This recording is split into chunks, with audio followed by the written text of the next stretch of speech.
ပင်ကိုကောက်လိုက်ဖြောက်လိုက်ခဏခဏလှုပ်နေတဲ့သူတွေစေးတွေခဏခဏစိုးနေတဲ့လူတွေပေါ့နော်အဲ့လိုလူတွေကသူများထပ်ပိုးပြီးတော့ဆန္ဒတွေကပျက်စီးတတ်ပါတယ်ရှင်အဲ့လိုမျိုးပျက်စီးဆန္ဒတွေရှိနေပြီဆိုလို့ရှိရင်ဒီဗီဒီယိုလေးကိုဆုံးအောင်ကြည့်သွားပေါ့နော်ဒါကတော့မမမူကိုယ်တိုင်ထုတ်လုပ်ထားတဲ့ပထမတစ်ထပ်ကိုတက်ရော်လျှော်ပေးထားတဲ့ဒုတိယတစ်ထပ်ကိုမကြီးလျှော်ထားတဲ့ရှင်ပြီးရင်တော့မမမူက hair mask လေးနဲ့ပေါင်းတင်မှာဖြစ်ပါတယ်ရှင်နော်အဲ့တော့ကျမတို့ဒီလိုမျိုးပျက်စီးဆန္ဒတွေဒီ conditioner လို့ခေါ်တဲ့ပျော့စည်းနေမလုံလောက်ပါဘူးရှင်ပျက်စီးဆန္ဒတွေလုံးဝအဆင်ပြေတယ်ဒီလိုလေးပဲဆန္ဒတွေကိုဝင်အောင်ရိုက်ပြီးတော့ထည့်ပေးလိုက်မယ်ဒါလေးကိုဆေးလေးကိုစိတ်ဝင်အောင်လေးထည့်ပေးထားမယ်ရှင်ဆေးချလိုက်တဲ့အချိန်မှာလည်းလွယ်ကူပါတယ်เนาะဆေးကလုံးဝမခတ်ပါဘူးရှင်ဆေးချလိုက်တာနဲ့ကိုပဲကိုယ့်ရဲ့ဆန္ဒလေးကလုံးဝဆွတ်ဆွတ်အီပြောင်ပြောင်လေးဖြစ်လာမှာပါเนาะမမူရဲ့အခုဒီသပင်မြင်တွေ့နေရတဲ့သပင်ဟာဆိုလို့ရှိရင်အဲ့ဒီဆိုင်ကနေဘာပစ္စည်းမှသုံးမထားပါဘူးမမမူ dryer လေးတစ်ခုပဲမှုတ်ပါတယ်เนาะအဲ့တော့ပထမတစ်ထပ်ကိုတရော်လျှော်ထားတယ်ဒုတိယတစ်ထပ်ကိုမကြီးလျှော်ထားတယ်လျှော်ပြီးလိုက်တဲ့အချိန်မှာ hair mask လေးကိုပေါင်းတင်လိုက်တယ်9မိနစ်လောက်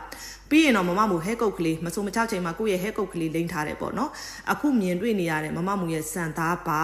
အဲ့ဒါဒီလုံးဝ